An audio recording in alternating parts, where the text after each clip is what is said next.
Well, there will be no executions in Arizona until a full review of yesterday's execution of Joseph Wood is complete. Today, Arizona Department of Corrections Director Charles Ryan slammed allegations the almost 2-hour execution was botched.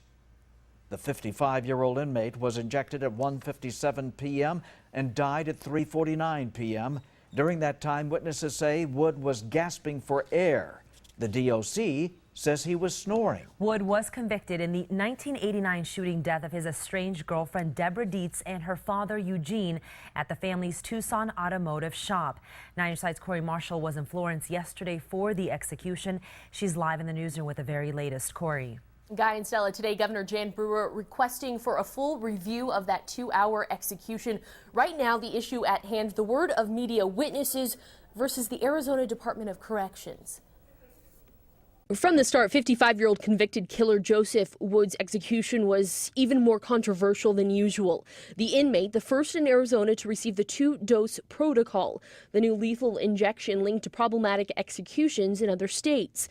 Witnesses say after Wood received the lethal injection, he became sedated, then began gasping for air. The gasping lasted for 2 hours, they say.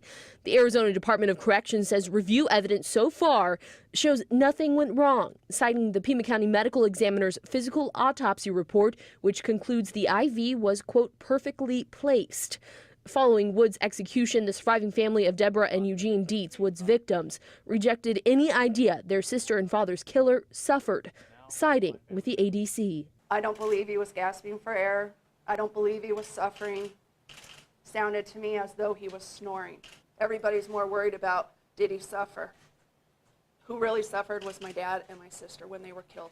In an interview with Politico, Senator John McCain called Wood's execution torture, saying, quote, I believe in the death penalty for certain crimes, but that is not an acceptable way of carrying it out, and people who were responsible should be held responsible.